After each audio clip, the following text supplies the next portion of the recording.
Bonjour à tous, bienvenue dans Daria Love Russia. Aujourd'hui, on fait une interview avec Robert. Bonjour Robert. Bonjour, bonjour.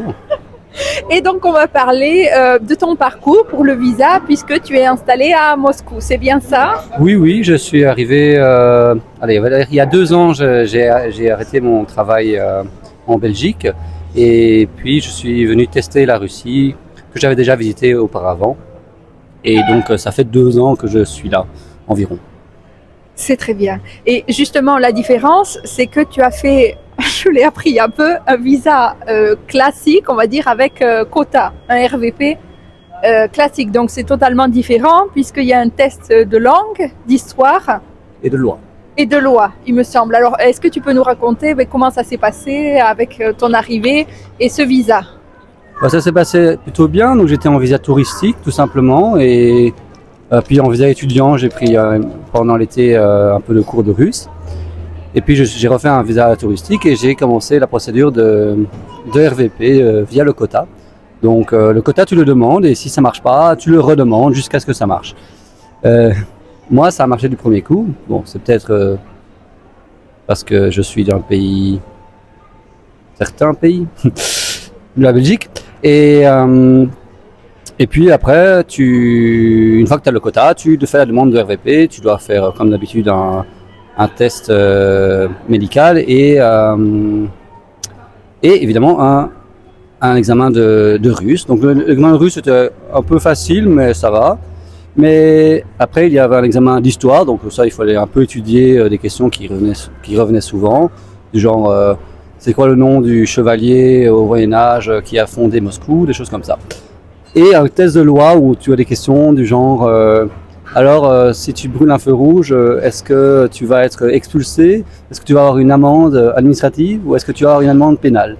Mais tout ça en russe. Donc en fait, d'abord un test de russe où c'est facile et après tu as des questions du genre la juridiction et le ministère, c'est un peu plus difficile. Donc, mais bon, quand on s'y prépare, ça va assez vite. Sauf évidemment le russe, je pense qu'on ne peut pas le rusher. Là, il faut quand même un peu que ça prenne un peu de temps. Il faut s'y prendre à l'avance. Merci beaucoup.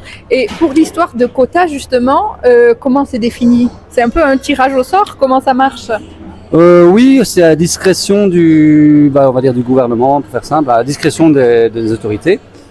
Donc, personne ne sait vraiment les critères. Moi, tout ce qu'ils pouvaient savoir sur moi, j'avais rempli un papier, j'avais écrit que j'étais ingénieur et que j'étais de Belgique.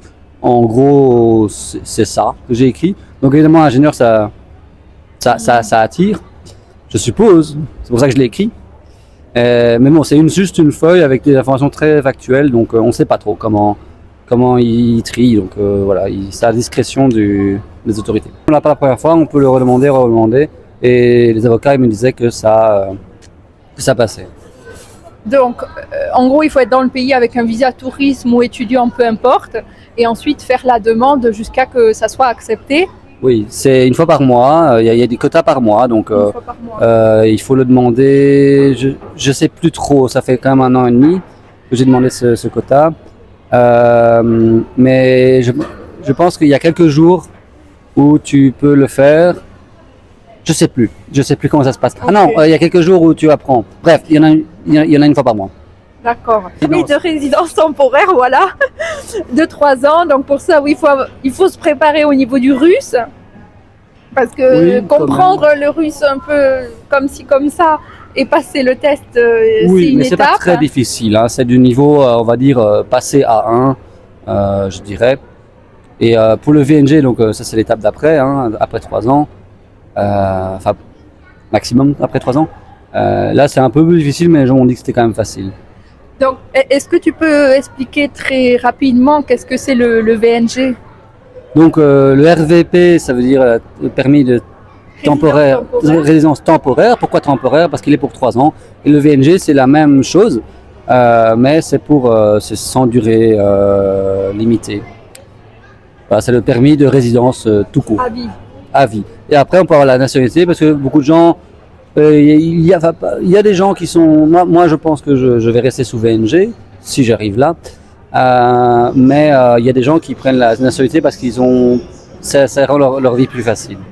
J'avais déjà fait une vidéo sur l'enregistrement, mais on doit toujours, en tant qu'étranger, on va dire ça comme ça, peu importe où on vit, être enregistré, c'est-à-dire déclaré auprès des autorités. C'est en gros ce qu'en Belgique on appelle avoir l'adresse légale, quoi. Voilà. On habite quelque part, quoi. On n'est pas à la rue. Et un exemple tout bête, mais si par exemple vous êtes dans le métro et que vous faites contrôler, bah, vous devez être enregistré. Et si vous n'êtes pas, vous recevez un trou dans votre passeport. Voilà. Donc oui, ça s'appelle une amende, mais quand on a le RVP ou le VNG, j'ai appris ça récemment, ils ont changé. Quand tu as 2 amendes, on t'enlève ton RVP, on t'enlève son permis de séjour, donc tu peux que revenir en tant que touriste. Ça fait mal. Voilà, donc il faut être enregistré, mais il n'y a pas de souci. C'est un peu compliqué de trouver un propriétaire qui accepte de nous enregistrer, mais tout est possible puisque tu as trouvé par toi-même. Waouh, je suis impressionnée. Évidemment, parfois il faut regarder, il faut être un peu réaliste sur les prix. Donc parfois, si on veut accéder au marché légal, bah, il faut payer un peu plus cher. Oui. Donc par exemple, moi j'avais cherché au moins l'équivalent de 500 € pour une chambre par exemple. Voilà, et là avec ça, il n'y a pas de problème.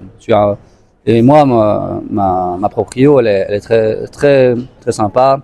Elle fait toutes les démarches si j'ai besoin d'aide. Ça, on ne peut pas garantir. Mais voilà, il faut faire attention. Il faut se dire, oui, voilà, c'est pas parce que c'est possible de trouver quelque chose à un certain prix que c'est nécessairement ce qui est le meilleur. Je voulais faire une vidéo sur les appartements à Moscou, mais à peu près d'après ce que j'ai regardé, bon, bien sûr, Moscou, c'est très, très large. Mais maintenant, un appartement, il faut compter un studio à peu près dans les 500 € si c'est un état, pas dans un vieux building soviétique, quoi. Oui, soviétique ou fin du soviétisme. Je voulais revenir sur quelque chose à ce que tu as dit, mais j'ai oublié. C'est pas grave. Et on a fait une demande différente, mais le RVP est le même. On a une obligation de rester sur le territoire, donc en Russie, 6 mois par an. Après, peu importe comment c'est fait, ça peut être un mois, ça peut être 3 mois ici, 3 mois à l'étranger, mais ça doit être 6 mois au total par an. Tant qu'on est dans les obligations, il y a aussi une déclaration qui doit être faite tous les ans, où en gros on montre qu'on a assez d'argent pour survivre. C'est pas très cher, il faut rien payer, hein, c'est une déclaration. Mais si tu as travaillé, tu l'as montré que tu as gagné suffisamment d'argent l'année passée pour pouvoir avoir de l'argent cette année. Et pour donner quelques chiffres, à Moscou, il faut avoir 300 € par mois. Montrer que tu gagnes au moins 300 € par mois. Et donc il faut, voilà. Moi, comme j'ai pas travaillé, je dois montrer que j'ai de l'argent sur un compte, 12 fois 300. Je dois déclarer ça. Et là, mais je ne dois pas les donner, je dois juste dire que j'ai de quoi subvenir à mes besoins primaires. Ouais. Oui. Mais bon, avec 300 € par mois, c'est un peu un mensonge, on ne vit pas à Moscou avec 300 € par mois. Non, c'est impossible. Mais ça, c'est très bien. Et d'ailleurs, ça me fait penser à ça. Quand on fait la demande de visa et après qu'on a la résidence temporaire à Moscou, on est obligé d'être enregistré à Moscou. Et pas dans la région. Voilà. Moscou Oblast, par exemple, ouais. Mais on peut demander de changer l'adresse. Oui, je ne suis pas sûr, mais peut-être une fois. Oui, parce que ça, on peut la demander combien de fois, voilà, on ne sait pas. Et il vaut mieux réfléchir. Je pense que quand on est expat, ça dépend de chacun, mais après, on a l'autorisation aussi de travail que là où on est déclaré. Donc, si on fait Moscou, on vit à Moscou, on travaille à Moscou. Voilà, et Moscou et Moscou Oblast, c'est différent. Voilà, c'est comme deux régions différentes. Oui. Donc voilà, évidemment on peut voyager, hein, on peut aller à Saint-Pétersbourg, mais alors si on va à Saint-Pétersbourg, on est touriste, donc il faut avoir une registration dans l'hôtel où on va, quoi. Du coup, comment se passe ta vie à Moscou? Qu'est-ce que tu fais? Ouais. Raconte-nous. J'ai principalement deux activités. J'ai un club de français pour débutants. Parce que faire un club de français où tout le monde parle déjà français, c'est très facile et moi j'aime bien les challenges. Donc là, voilà, en gros, ça va. Je suis dans un anti-café, je vais parler de ça juste après. Et donc on fait des dialogues, donc, typiquement, on met des groupes de deux personnes, de 2 étudiants, et ils écrivent un dialogue, et puis ils le présentent devant la classe. Je pense que c'est quelque chose qui permet de pratiquer beaucoup d'aspects. Des langues. Anti-café, parce que normalement dans un café normal tu restes autant de temps que tu veux, mais tu dois acheter une boisson, un café. Là, c'est l'inverse. Tu as le café, le thé gratuit, mais tu payes à la minute. Alors bon, à la minute, ça fait un peu peur, mais en pratique, pour vous donner une idée, c'est de l'ordre de 4 roubles la minute, ce qui fait 4 centimes la minute, donc ce qui fait, allez, 2,50 € pour 1 heure. Si tu restes 1 heure, 5 € si tu restes 2 heures, 7,50 € si tu restes 3 heures, et après tu payes plus. C'est le concept de stop check. Donc si tu restes toute la journée pour par exemple travailler dans l'espace coworking de l'Anticafé, tu payes juste un forfait de environ 800 roubles, donc 8 €. Mais aussi, dans les anti-cafés, il y a souvent des événements. Donc ça, c'est une manière très très sympa pour socialiser avec des gens soit qui travaillent ou qui viennent juste là pour des événements culturels, par exemple, des masterclass. Et moi, j'ai fait une masterclass de Rubik's Cube, voilà, parce que ça me manque un peu les compétitions de Rubik's Cube que je faisais en Belgique. Tu as fait des compétitions, je savais oui, pas. je suis en effet dans le top 100 des gens qui savent le faire, des Belges qui savent le faire à l'aveugle. Oui, je suis le dernier. C'est génial les anti-cafés puisque pour donner un ordre d'idée, un café à Moscou, ça dépend, mais c'est environ, je sais pas, 3-4 €. Ouais. Donc c'est pas cher. Et en plus de ça, il y a l'activité.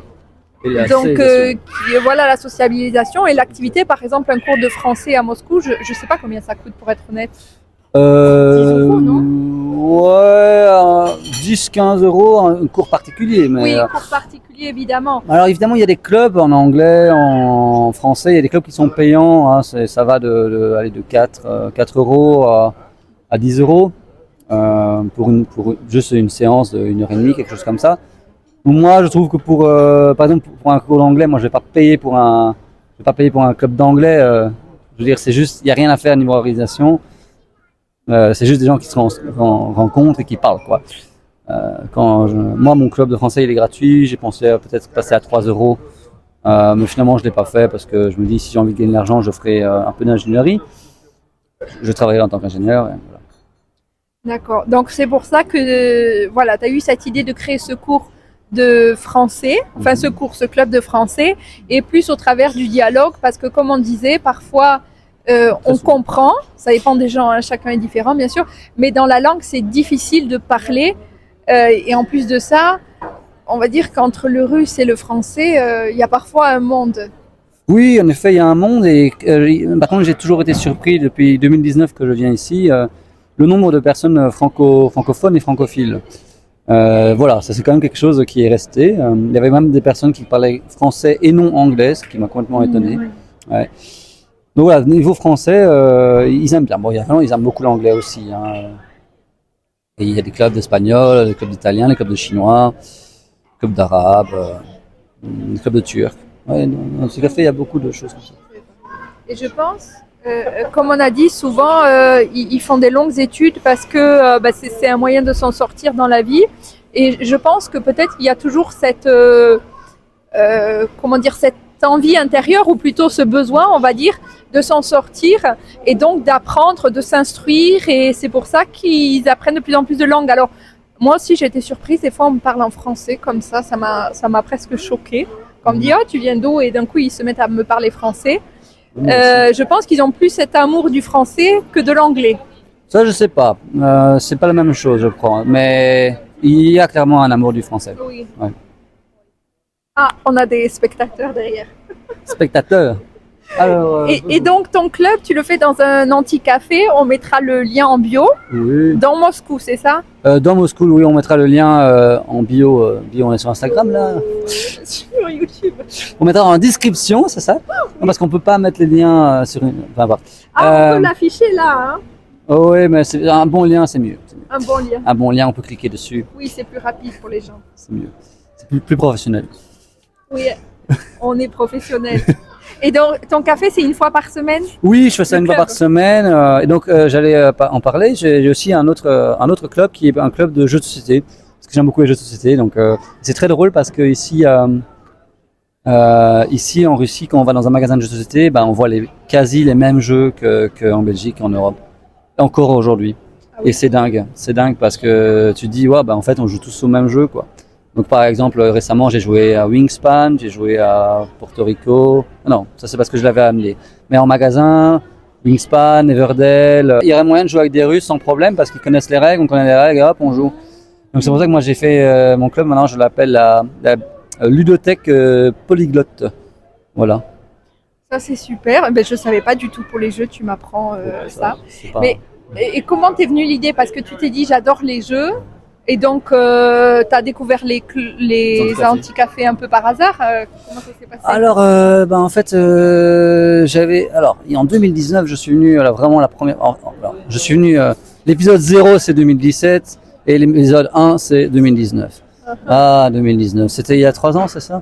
Non, 7. Hein. Non, oh mon Dieu.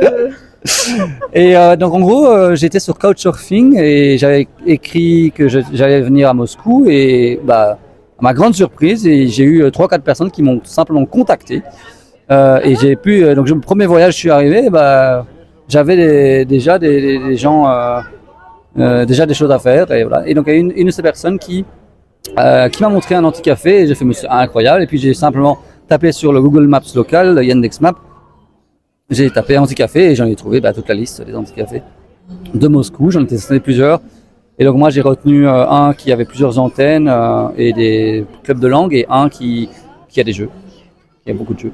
Une grande chose qui m'a vraiment épaté, mais qui est assez intéressante pour moi, c'est qu'il y a encore beaucoup de cybercafés. Il y a, il y a une enseigne qui a environ 200 cybercafés. Donc un cybercafé, c'est comme ça qu'on disait en Belgique dans les années 2000, hein, c'est donc un computer club. Donc quand tu viens, tu joues à un jeu, quoi. Donc évidemment, les clichés, c'est est-ce qu'ils jouent à Counter-Strike et à Dota. Et les clichés sont vrais. Voilà. Pour moi, tu parles un peu chinois, mais d'accord. Et je suis sûr qu'il y a des gamers dans tes... Alors, dites-nous en commentaire si vous êtes gamer. Je suis de Bruxelles, donc j'ai l'habitude d'avoir des mélanges, des melting pot de langues. Donc, voir des panneaux en 2 langues, j'ai l'habitude. Voilà. Je voulais dire quelque chose sur...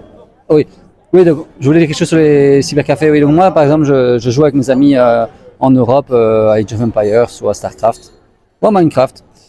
Voilà, je voulais encore laisser plus d'informations. Donc c'est des jeux de société, parce qu'ici je vois plein de jeux jeux vidéo. Et jeux vidéo. Ah, oui. Jeux vidéo aussi. Là je parlais de jeux vidéo. J'ai parlé de jeux de société avant. Les cybercafés, c'est les donc en gros les jeux de société c'est dans un anti-café, et les cybercafés c'est il y en a un là. Hein. Là c'est à l'ancienne, quoi. Ok. Il y a des jeux. Un jour on jouera à Minecraft. Oui. Non, mais on fera une vidéo là-dessus. On fera une vidéo là-dessus. Oui, ça serait on va faire un screen. Un screenshot vidéo. Mais du coup, j'ai vu plein de jeux, j'étais surprise, de réalité virtuelle ou je sais pas quoi. Oui, ici, ils adorent les jeux. J'ai envie de dire quelque chose. Moi, une des raisons pour lesquelles je suis venu en Russie, c'est parce que j'avais un peu cette idée qu'en Russie, c'est un pays d'ingénieurs, un pays de technologie. Donc ça, ouais. Nous aussi, on a un peu de trucs VR, etc. D'ailleurs, si tu n'as jamais essayé la VR, il faut que tu testes Beat Saber. On parle de quoi là? De la VR, Je sais même pas ce que... Ah là. Réalité virtuelle. C'est un jeu très très chouette en réalité virtuelle. C'est un jeu c'est un jeu de rythme où tu danses quoi. Et vu que tu es en 3D, il y a des blocs qui vont vers toi et tu dois les taper dessus. Donc... On peut parler de ça, vu que tu es ingénieur informatique. Bien sûr, on peut vivre sans VPN. Je ne sais pas, c'est possible. Oui, mais c'est très possible. C'est très possible. Mais c'est compliqué. Non, en fait, si tu es russe, tu n'as pas besoin de beaucoup de choses internationales. Oui. Il y a des versions russes pour un peu tout, donc tu as, évidemment, il y a Telegram. Oui. J'adore Telegram parce que techniquement, je pense que c'est la meilleure application du monde. Heureusement qu'on a Telegram. Hein. Mais non, parce que voilà, ils ont créé Max pour faire une sorte de WeChat. Oui. Alors, donc c'est possible de voyager sans VPN, mais si on veut se connecter au monde extérieur et utiliser ce que les autres utilisent, c'est parfois un peu embêtant. Parce que voilà, les Russes, on peut dire ça, ont leur propre système. Vu que YouTube n'est plus accessible sans VPN, il y a RuTube. VK Vidéo. VK Vidéo, voilà. Max, c'est comme un Telegram, mais russe, on va dire ça comme ça. Comme un WhatsApp, on peut dire. Comme un WhatsApp. Ouais, ça vient de sortir, mais c'est l'inclusion de WeChat, quoi. Ils ont envie de faire un truc gouvernemental. Donc, par exemple, quand je me connecte sur les services gouvernementaux pour faire des choses administratives, c'est connecté avec mon Max pour vérifier que c'est moi, par exemple. Donc Si vous connaissez WeChat, c'est vraiment un peu un équivalent, wannabe, parce que c'est pas encore, ça vient de sortir. Mais Telegram n'est pas bloqué, WhatsApp Oui, c'est... Telegram sans VPN, ça marche. Telegram n'est pas bloqué, donc moi j'ai mes amis, j'ai la plupart des gens que je connais, je leur dis bah, venez sur Telegram, c'est pas le diable, c'est pas contrôlé par les gouvernements russes, etc. Ça l'est pas, mais c'est un peu lié quand même un peu. Donc ça va, j'ai lu sur internet, c'est un peu 50-50. C'est russe et pas du tout russe en même temps. Oui. Mais on parlera tout à l'heure peut-être de Telegram si on a le temps. Oui, parce que moi j'utilise Telegram et tous les jours, même tous les groupes, par exemple, on peut retrouver tes clubs sur Telegram. Oui, On peut tout faire sur Telegram. Mais c'est vrai que en tant qu'expat, si on veut se connecter, par exemple, sur YouTube, sur les réseaux sociaux, ou Facebook, par exemple, je sais pas, sur un compte bancaire qu'on a à l'étranger, il faut un VPN. Par contre, en Russie, il y a une loi un peu particulière qui fait qu'on ne peut pas faire de promotion pour un VPN. C'est illégal de faire une promotion pour un VPN. Donc, les gens n'en parlent pas trop publiquement. Oui, mais tout le monde en a. Tout le monde en a, oui. Je connais pas un Russe qui a pas un VPN. Ça doit exister, bien sûr, mais tout le monde a un VPN, c'est normal. Ça fait un peu partie du lot. Oui. Alors, on peut dire ce que c'est Yandex, parce que Yandex, Yandex, c'est c'est un Google. peu. Voilà, c'est Google. Ils Il font y plein a de tout, choses. hein. Il y a Ouais. Yandex Musique, photo, pour avoir les photos. C'est un peu Ça, comme non, pas Google trop. Drive. Ah oui, Yandex Disque pour Google Drive, oui. Yandex Maps, donc Yandex Google Maps, très important. Oui, marche ça, c'est beaucoup la mieux, vie. beaucoup mieux. Yandex Métro, pour le métro. Yandex Métro, Yandex oui, ça tout, hein. c'est une petite application, mais il y a Yandex Taxi bien sûr. Oui, pour les taxis, Yandex Taxi. C'est la référence. Donc oui, Google local, Yandex c'est en fait une Mais pour grosse... ça, en général, il faut avoir un numéro russe. Par exemple, Yandex Ah oui, Taxi, mais ça, c'est- il faut un numéro russe parce que les gens, il y en a plein qui arrivent à l'aéroport, Ouais, ça, qui ont ça, des ça, c'est problèmes. quelque chose, J'ai ouais. déjà fait des vidéos là-dessus, mais sans numéro russe, à part en tant que touriste, la vie est un peu compliquée. Hein. En effet, surtout tu veux faire une carte de magasin dans un supermarché, c'est numéro aussi. Et ça sert de le faire parce que tu as des réductions gratuites si tu le fais pas. Tu as des réductions gratuites si tu le fais. Et donc, Oui. mais c'est pas difficile. Il y a un an, ils ont un peu durci la manière d'avoir une carte SIM. On peut pas juste l'avoir, on ne peut plus l'avoir à l'aéroport. Il faut aller il faut avoir un numéro de sécurité sociale, un Oui. SNILS mais c'est faisable, tout ça peut se faire en une journée. Mais bon, si vous restez pour une semaine, Autant prendre une ici maintenant. autant avoir quelqu'un sur Couchsurfing qui vous aidera. Et d'ailleurs, Comme moi. j'ai fait une vidéo pour expliquer comment avoir une carte SIM en Russie. Je l'ai faite en anglais et en français. Je mettrai aussi le lien en description. Oui, pour aider le maximum de personnes. Bien sûr, tout à fait. Moi, voilà, je conseille de venir visiter la Russie, ça c'est clair. Alors après, moi personnellement, j'ai décidé de revenir en Russie parce que j'avais fait beaucoup de bonnes connexions très facilement et je m'ennuyais pas quand j'étais en Russie.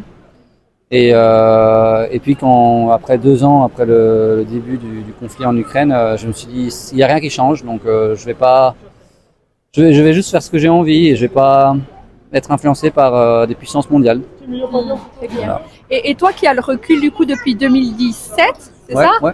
Est-ce que tu as vu, on parle de Moscou bien sûr, une évolution des prix ou pas forcément? Les prix, je me souviens pas, mais par contre, ce qui est assez évident depuis l'invasion de l'Ukraine, le conflit en Ukraine, c'est toutes les antennes, par exemple le McDonald's qui s'est renommé en une version russe, etc. Et donc, la seule chose que je dis qui avait beaucoup changé, c'est de dire, il y a plus de choses qui sont écrites en russe. C'est juste ça. Oui, c'est ridicule. Mais c'est moins cher apparemment. Ça, je sais pas. Comme on voit finalement, la vie n'a pas changé. Bon, certes, si on veut accéder à certains sites, il faut un VPN, mais sinon la vie est exactement la même chose. Oui. Des fois, ça porte un autre nom. Pareil, il n'y a plus l'Apple Pay, mais moi, on peut payer sans contact, on peut payer même avec la reconnaissance faciale. Oui. Non, c'est vrai. Les gens vivent exactement comme avant à Moscou. Bon, je suppose que plus près du front, c'est différent, mais vraiment, les gens, on sait vraiment pas ce qu'ils pensent sur la situation, mais dans les faits, dans la manière dont ils vivent exactement comme avant. Voilà. J'avais une question aussi en tant qu'expat. Voilà, toi, tu as choisi Moscou parce que c'est la capitale. Est-ce que c'est parce que directement tu as fait des connexions ici? Il y avait une raison particulière? Déjà, une chose, c'est que moi, je m'en fous du climat, donc voilà. Hein, je peux vivre n'importe où, hein, je Tu vas m'adapte. aller en Sibérie. Ouais, on m'a invité, mais il paraît que j'ai pas encore les bonnes chaussures et le bon tout.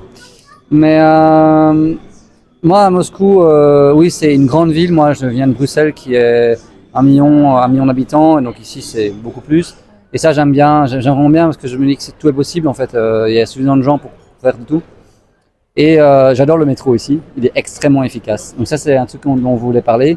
On parlait des appartements, ou on va parler des appartements, je sais plus. Voilà, moi, quand j'ai cherché un appartement, la distance c'était pas très importante parce que à Moscou, le métro est incroyable. Il est ouvert jusqu'à 1h du matin. Il commence à, je sais pas, 5h30, ouais, partout. Donc partout, c'est un moment, c'est 3, 2, 1, partez. Et donc ça fait que moi je suis presque à la limite de Moscou, donc pas dans l'oblast, pas dans la banlieue. Et, je suis au centre-ville en 30 minutes, quoi. Oui.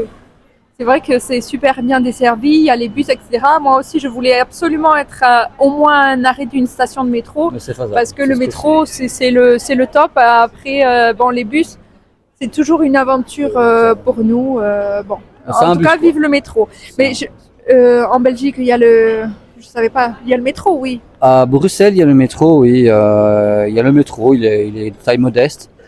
Mais dans la campagne russe, c'est quand même, moi j'ai senti la différence. Pour être intégré, etc., c'est vraiment différent, c'est pas l'Europe. C'est plus un choc culturel, du coup. Oui, c'est un choc culturel. Mais vivre dans nos glaces, niveau être desservi, il y a quand même des trains qui sont assez bons, ils sont assez bien. Bon, évidemment, il faut être près d'une gare, mais oui, il y a des trains D1, D2, D3. Oui. Ouais. Et tu as déjà vu les bus un peu soviétiques là? Les bus, j'ai déjà pris plusieurs fois ces bus-là. De l'époque soviétique, là, comme ça, tu dois dire au gars à quelle station tu t'arrêtes. Ah non. Oui, ça, c'est une aventure. Hein. Oui, tout blanc, petit, oui, comme ça, une sorte de camionnette, quoi. Oui, une camionnette. Un petit van, oui. Oui, ça j'ai déjà fait. Et moi, ce que j'ai déjà fait aussi, c'est que j'ai déjà été à Rostov-sur-le-Don. Donc, vous pouvez googler, hein, c'est au sud. Et là, j'ai pris un train couchette en mode soviétique. Donc, on était 24 dans le wagon. Dans le wagon. Il faut que je parle belge, moi. Dans le wagon. Dans le wagon. Oui, c'est vraiment. Des fois, c'est folklorique pour moi. Et c'est drôle en même temps. Ah oui, je voulais dire, oui. Et c'était 20 heures de train. Donc, c'est quand même. 20 heures. J'ai regardé pour aller à Sochi aussi. Ils mettent c'est plus loin, c'est plus loin. 30 heures. Mais à Sochi, tu peux aller en avion. Ah ouais, mais je voulais faire la version économique. Non, le pire, c'est ça. C'est que parfois, le train est parfois plus cher que l'avion. Si tu veux aller à Peter, il y a des avions, voilà. Parce qu'on se rend pas compte, mais la Russie est très très grande. Donc même même dans Moscou, pour aller d'un endroit à Moscou ou de l'autre, des fois j'ai déjà mis 2 heures, mais très facilement. Hein. Oui. Bah, en métro, j'espère. Oui, en métro, oui. Mais même en taxi, c'est parfois plus grand. Hein. En taxi, allez, j'avais une amie, j'ai une amie qui habitait à une certaine station. Pour y aller, c'était 1h15. Et en taxi, c'était un peu 1h15 aussi. Donc voilà, le métro, encore une fois, il est très bon. Donc vive le métro moscouvien. Je ne sais pas si tu veux parler de quelque chose en particulier, mais comment se passe l'intégration? Parce que bien sûr, être à Moscou et être vraiment intégré, c'est différent. Moi, j'ai remarqué quand même que beaucoup, c'est des hommes mariés à une Russe, qui viennent en Russie. Oui, c'est pas mon cas. Oui, mais du coup, comment tu as senti l'intégration? Voilà, parce qu'être dans la ville et être intégré vraiment dans la société, c'est un parcours, j'ai envie de dire, de courage. Moi, ça va. Donc, il y a juste la barrière de la langue qui est parfois embêtante, même si je me débrouille pour apprendre la langue tout seul, principalement, en parlant beaucoup. J'applique ma propre pédagogie sur moi-même. Mais oui, l'intégration, moi, c'est plutôt bien passé. Alors, évidemment, je rencontre plutôt des gens assez internationaux, donc des Russes J'en rencontre, hein. Par exemple, si je vais jouer au poker, il n'y a pas besoin de parler, hein. Et là, je rencontre des gens, ils sont assez intéressés. Au poker, pas pour de l'argent, hein. C'est illégal à Moscou. Non, oui, il y a des casinos en Russie, mais c'est dans quelques. Il y a des casinos en ligne, c'est légal. Et il y a des casinos dans certaines régions, comme par exemple près de Sochi, il y a une zone où on peut jouer. Oui, c'est une zone limite. Voilà. Ah, c'est pas comme en Belgique, hein?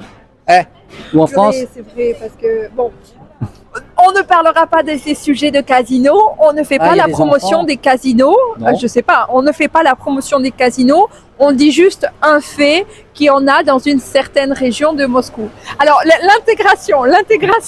J'ai tout dit, hein. Oui, ça s'est bien passé. Plutôt bien passé avec les gens, je m'intègre assez bien. Partout où je vais, il y a toujours des gens gentils. Vraiment, même parfois, l'autre jour j'ai été pour un problème administratif, j'ai dû parler avec des policiers qui s'occupent de problèmes administratifs, pas des policiers dans la rue.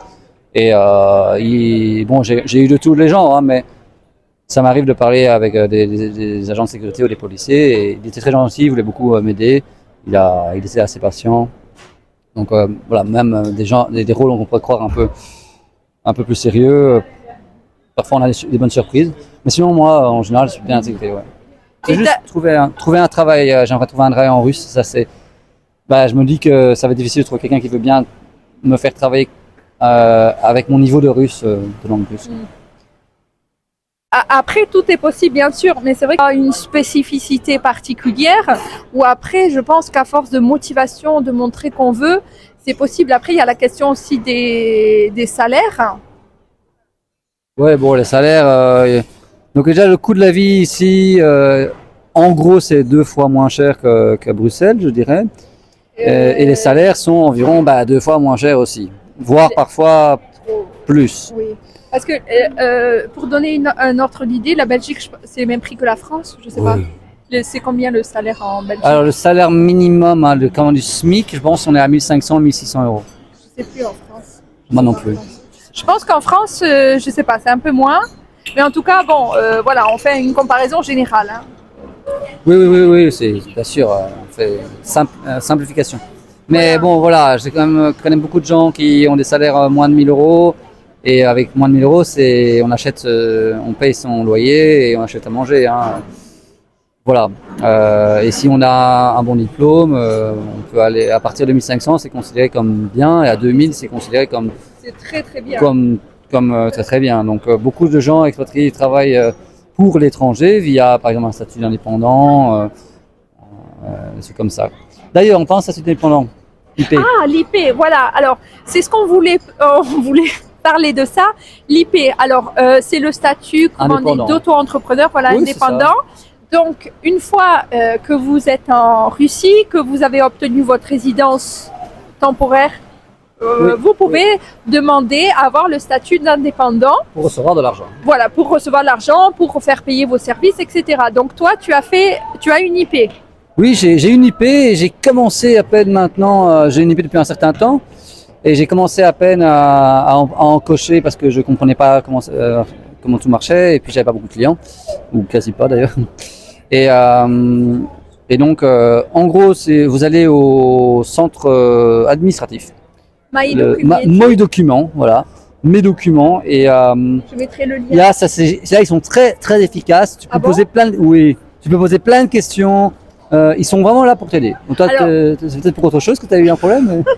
Non, alors, en gros, on va dans ce centre. Y a plein de. Je mettrai le lien vers la liste des centres et on dit bonjour, j'aimerais une IP. Oui, c'est tout. Et il y a un service particulier qui vous aide, etc. Et ils vous montrent, et ils font ça pour ça. Et on signe des formulaires. Et on te demande quel régime de taxe tu veux. En gros, moi, je pouvais choisir entre deux. C'était 6% des gains. 6% des gains qui est taxé, ce qui est très peu. Ah oui. Ou 12% des bénéfices. Hein, donc la différence entre gains et bénéfices, on mettra un lien dans la description.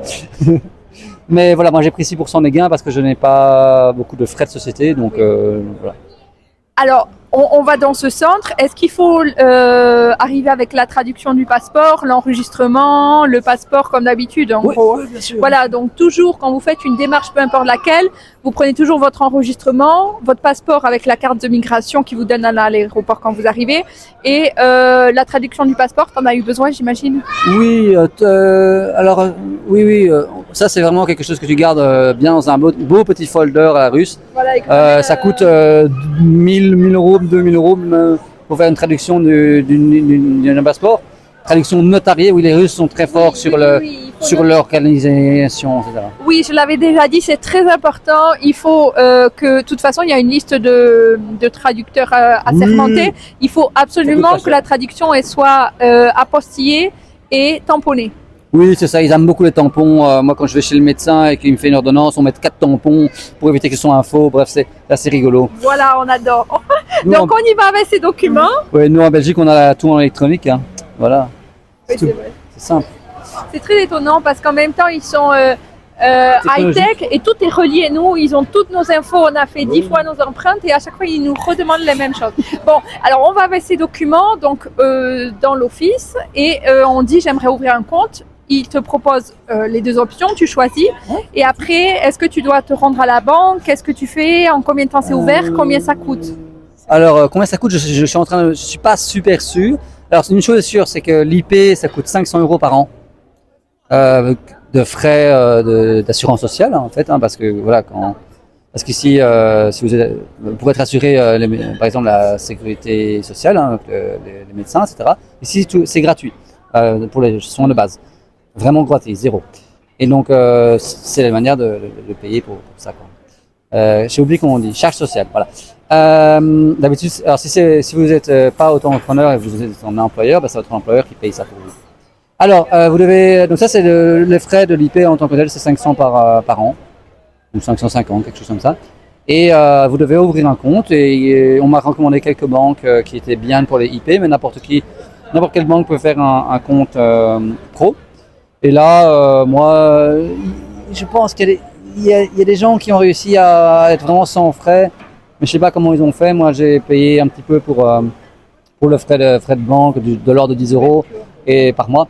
Et non, par mois. Et je dois faire la comptabilité. Alors, la comptabilité, dans ma tête, c'est très simple, mais je paye quand même un petit service pour un peu voir comment est-ce que la banque va m'aider là-dedans.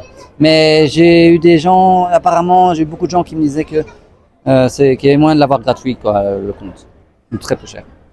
Alors, on ouvre le compte et ensuite, au niveau de la comptabilité, tu as payé au niveau de la banque pour qu'ils t'aident. Parce que pour un étranger, c'est très compliqué, ce genre de choses à comprendre. C'est vraiment... Puis un, il va te dire A, l'autre, il va te dire B. Oui, ça c'est clair. La banque fera les choses correctement, ça c'est sûr. Donc, ils ont toujours, au niveau du service pro, un espace où tu payes en plus et ils te font la comptabilité. Oui, ça oui. Et ils ont des services évidemment. Hein. Ils ont des services pour. Moi j'ai le compte de base et le compte de base il a des limites. Combien d'argent tu peux envoyer, combien d'argent tu peux recevoir. Ça change un peu parce qu'on se dit quand on est particulier, on est habitué à plein de choses normales. Envoyer, recevoir de l'argent comme on veut, mais en pro c'est un peu un autre monde. Voilà. Et ta déclaration, tu l'as fait tous les mois? Comment ça se passe? Alors, la déclaration. Donc, il y a une déclaration tous les trimestres où on va simplement déclarer ce qu'on a gagné et payer nos taxes. Je ne sais pas si je dois le payer à la fin de l'année ou à la fin des trimestres. Je verrai bien. D'accord. Bon, c'est le début. En tout cas, c'est des informations très utiles parce qu'on sait au moins où aller, où demander. Après, c'est à la banque. Donc, ça, c'est bien quel papier il faut amener. Et juste une dernière question par rapport à l'IP, mais j'ai oublié. Bon, c'est pas grave. En résumé, si vous voulez gagner de l'argent, il faut soit être employé. Alors, vous avez le même droit qu'un Russe parce que vous avez un RVP ou un VNG. Ou bien vous faites vous-même votre business, mais là, vous devez ouvrir une IP, payer les cotisations annuelles. Alors moi, voilà, là, comparé à la Belgique, c'est très peu cher. En France aussi, c'est cher. Mais bon. Hein. Et je voulais préciser parce que souvent on me le demande, encore une fois, on ne peut pas, il y a des solutions bien sûr, mais normalement on ne peut pas faire un transfert, enfin une carte bleue en Europe ou peu importe où, en dehors de la Russie, voilà, ne marchera pas. Non, en dehors de la Russie, oui, ne marchera pas en Russie. On peut pas faire de transfert d'argent comme ça. Il faut soit passer par la crypto, soit avoir une banque dans un pays où les transferts sont possibles. Voilà, il y a des solutions, bien sûr. Les solutions, voilà, il faut faire attention à la légalité de ces solutions hein, quand même. Voilà, c'est toujours dans une zone grise. C'est pas illégal, c'est pas légal. Ou sinon, bien sûr, que quelqu'un vienne avec de l'espèce et là, vous faites le change. Oui, c'est assez étonnant, mais dans ces temps-ci, l'espèce est OK. Vous pouvez avoir jusqu'à 10 000 $, je crois, Oui, quand c'est vous ça. entrez Quand vous entrez en Belgique. voilà, en Russie. Et là, vous ne devez pas le déclarer, mais si vous avez plus que 10 000 $, vous devez juste le déclarer et on vous prend rien du tout. Oui. Alors, est-ce que tu veux conclure, finir par quelque chose peut-être? Oh, ça fait déjà un bon temps là. Oui. C'est un bon temps, oui. Bah, je pense que les gens vont regarder, je trouve ça assez dynamique. Je pense qu'on a fait le tour, hein, vraiment là. Bon, et bien merci infiniment parce que c'était des infos très utiles. Et donc, pour finir, on remettra le lien de ton club de jeu, Polyglotte, comment tu l'appelles? Oui, il y a plusieurs noms, mais oui, la ludothèque polyglotte. Voilà, toutes les langues sont acceptées. Et mon club de français qui s'appelle le club de Loire. Parce que j'aime les volatiles. Moi aussi, j'adore les oiseaux. Donc, c'est le club de français pour les niveaux débutants, c'est ça? Oui, mais il y a beaucoup de francophiles qui m'aiment bien et qui viennent, ils aident en fait les débutants. Ouais, mais c'est plutôt pour les débutants. Et ce qui est bien, c'est que c'est une manière de pratiquer parce que c'est surtout basé sur le dialogue et la pratique. Oui, en effet. Mais si vous avez un niveau plus élevé, vous pouvez venir bien sûr. Certains trouvent un intérêt, mais sinon je peux conseiller d'autres groupes. Envoyez-moi un message, laissez un commentaire sur ma chaîne et je pourrai répondre à ce genre de choses. Voilà, merci beaucoup. Alors Et- voilà, attendez, je finis le cube. Ah, purée, tu fais vite, hein? Ah, je fais Moi, 35 je jouais à un secondes. sac. Oh, ouais, Tu jouais et tu réussissais pas. mais Et puis je t'as me été souviens frustré. plus, j'étais petite, hein, je me souviens plus. Et voilà. Waouh, on a un professionnel. Oui, un professionnel dans les pires professionnels du monde. Voilà. Non. Bon, ben merci beaucoup. Et puis, je vous dis à bientôt pour un prochain podcast. Ah oui, moi bientôt. franchement, je fais pas ça souvent, mais c'est très chouette comme format et on peut donner beaucoup d'informations. Oui, oui, t'as vu. franchement, j'aime bien. Oh, merci, je suis contente. Bon, à plus tard, merci.